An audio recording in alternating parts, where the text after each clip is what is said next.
Hey bike bikers, welcome back. Today we're going to chat about winter cycling tips and perhaps some strategies for successful cycling in snowy conditions. So before we get too deep into it, a couple of things to consider, and I can promise you are true. One is you're likely going to be warmer than you think, and you'll be surprised actually how hard it is to dress for winter. Another part that's pretty interesting and maybe something of interest for the introverts out there is that when you're out cycling in the winter, there's nobody around, and so you have the whole snow globe to yourself. And three, who doesn't want to brag about being out there doing your best imitation of Han Solo on Hoth? So let's dive into keys to a successful winter cycling.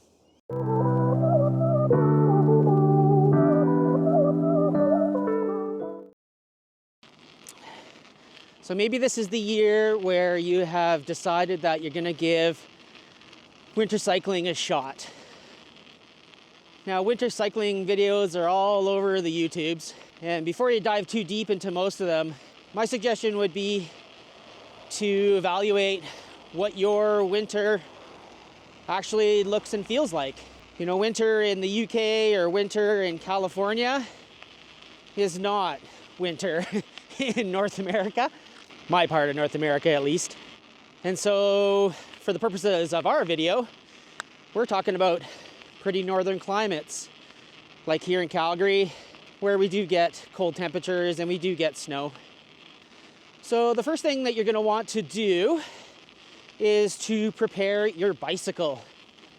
What I will say quite definitively is if you're planning on using a bike you're using all summer, if it has braking issues, shifting issues, worn out stuff, winter is going to make all of that worse.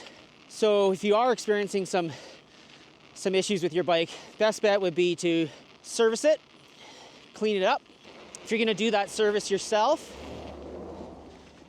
would be a really good idea to replace shifting cables and braking cables, check your brake pads, make sure those are good, check your chain and cog set, make sure all that stuff's good. If you're planning on taking your bike into a shop and you have what I'm going to describe as kind of a traditional bike, make sure the thing you do first is to install a full wrap set of fenders. Those fenders are going to keep your bike quite a bit cleaner, less salty. It's also going to keep you from looking like a skunk or a raccoon with the big stripe up your back and up your butt. Now for our purposes here in our snowy, kind of icy climate, if you're new to winter, and maybe even if you're not, but as you can probably hear, I'm running a studded tire on my front. Sometimes I run a stud on the back. Right now, just the front. But if you're new to cycling, winter cycling, I would definitely recommend studded tires, front and back. They offer a level of confidence on rutted ice especially, and they make you feel invincible even though you might not be. You know, and if I'm being honest, not all bikes that are out there are really great for winter cycling, especially if you're wanting to install fenders and studded tires. You know, at bare minimum, I think you would likely want to have, you know, a 35 millimeter studded tire. But really, if you can use a bike that has tires on it that are bigger than 2 inches wide, that's going to give you quite a bit of contact on ice and snow that can really add to the confidence level and keep you upright. Whew, sketching around there. Next up on the critical infrastructure list for your winter cycling lifestyle is lighting. You definitely need to have solid, bright tail light. When I mean solid, I just mean a really good, robust built tail light that's going to survive the colder temperatures. So a little bit more expensive tail lights that are USB rechargeable. Try to choose tail lights and a headlight too that really is kind of the most expensive one you can afford, because part of getting brighter, when manufacturers make lights brighter, they also put bigger batteries in them, and the cold will diminish battery life. So bigger, brighter lighting, whether you use the ultimate brightness of them or not, is better. Really means you don't have to charge your lights as often. And I'll make a note here to people that use kind of strobe lights on the pathways. Keep that disco energy on the roadways and not on the pathways, because you really don't want to strobe out your fellow friends on the bike path. So don't strobe me, bro. Keep it solid. When we're thinking about dressing for winter, whether it's winter like Victoria where it gets rainy, or winter like we get where it's snowy, it's really all about the layers. So really what you want to do is embrace your inner onion. Peel back your layers as you warm up. Add a layer if you're feeling a bit chilled. And this is where a windproof, very thin windproof jacket that can fit over all of your gear, upper body, can really make a big difference if you're getting a bit of a chill. So big fan of the windproof jacket of some kind that you can slip over top of whatever you're wearing. All right, so we'll start with the hands and feet. So keeping your hands and feet warm is going to be really, really personal. And it's more or less an experiment in keeping your limbs attached. You know, there isn't really any right or wrong answer for people except to try things that work for you.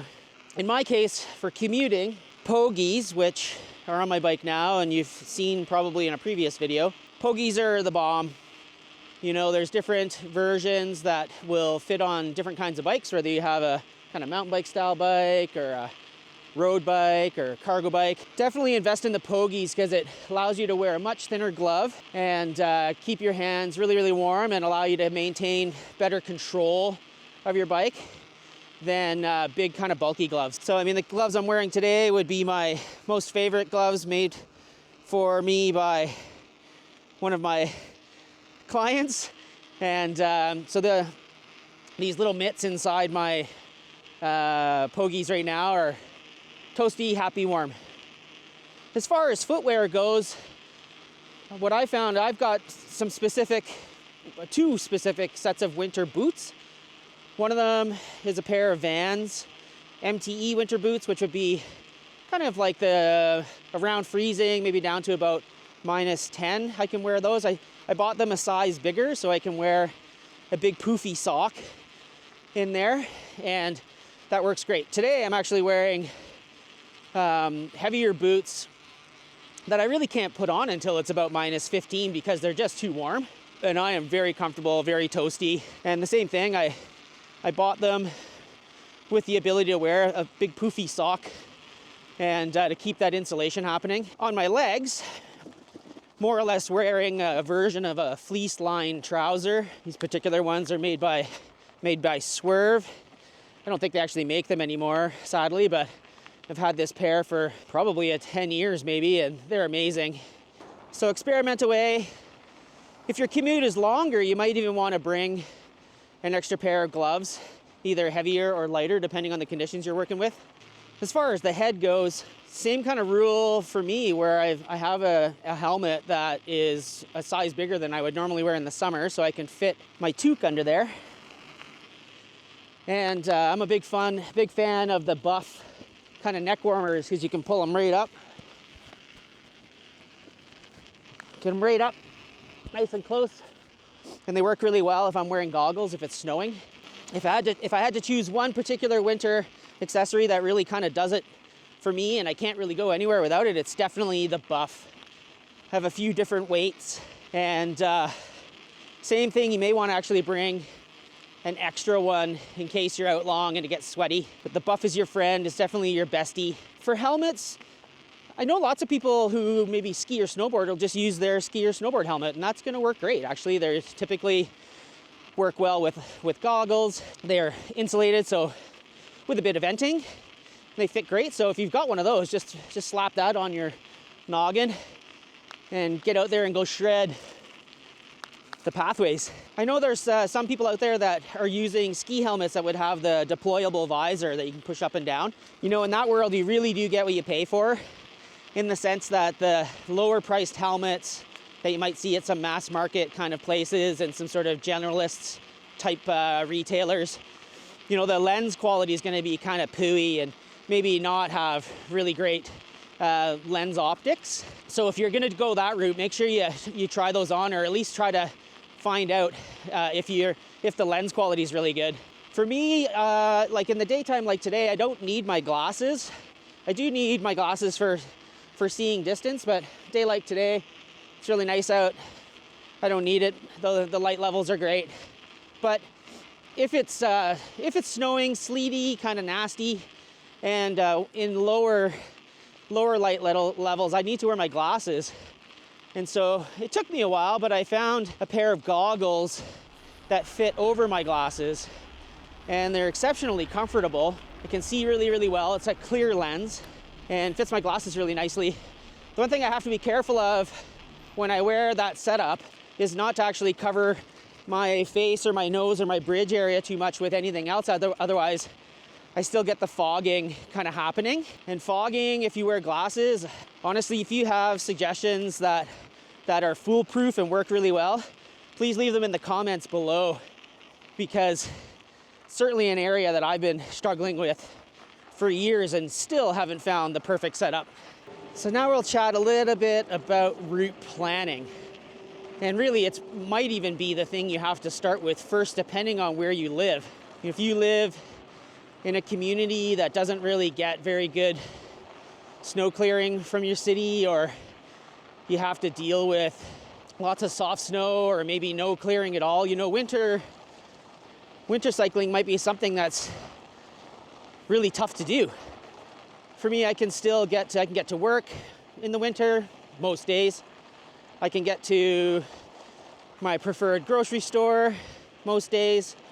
And so winter cycling is possible. So really you want to kind of think about where you're going and the route along the way. You may have to actually run a separate winter route that you don't use in the summer because the winter conditions are just too bad.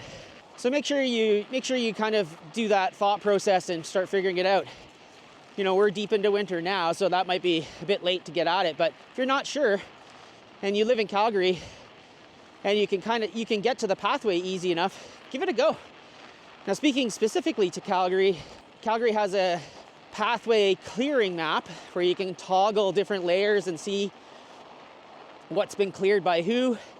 You can't see if it's been cleared. You can just see whether it's on the clearing list. So if you're unsure, click the link down below, and you can head over there and kind of see what kind of arrangements are being made for snow clearing in your community. Again, specifically to Calgary, one thing that we have here would be park and bike lots. Same thing, you'll have to hop over to the city's page and you can see where the park and bike lot might be.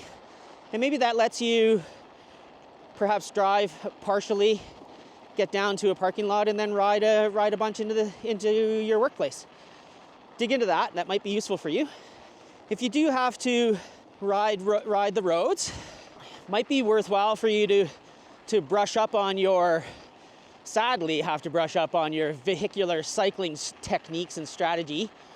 One of which is to more or less claim space. So if you're on a roadway where the road's not really cleared, but you've got a track where the tires have been running and it's clear there, stay in the rightmost version of that one. Make sure your tail light's nice and bright, and if you're on the roads, put it on flash so the drivers will see you perhaps. Hopefully that works okay for you. So much of that's going to be dependent on the drivers that are around you and perhaps bylaws that exist. Here in Calgary, there's a 1 meter passing bylaw for slower sort of streets in the city. Not actually sure most drivers even know that it exists, but it does exist. So claim your space if you feel up for it, and if conditions are safe enough to do that. And rule 1 for winter cycling is slow down. There isn't a hero cookie waiting for you at your destination, though you do deserve it, and you do get to eat it because you're burning all these extra calories while you're out here.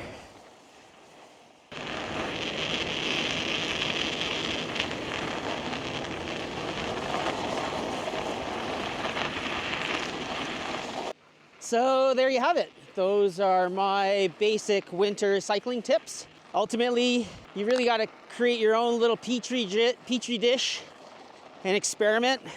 Maybe fail, maybe not. You know, one thing I failed to mention at the beginning of the video, or any time during this video, is if you're planning on trying to ride through the winter, is if their conditions are bad, don't go. If conditions feel unsafe, don't go. There is no prize for riding every single day. At the end of the winter, the prize you get is good fitness, maybe the ability to eat all the pastries you want all the time, and perhaps you can even get to brag to your friends and neighbors that, yeah, I ride in winter. Why don't you? Come with me, let's go, it'll be fun. So just to wrap it all up, make sure you work on your bike. I don't have another finger. Make sure you work on your layers.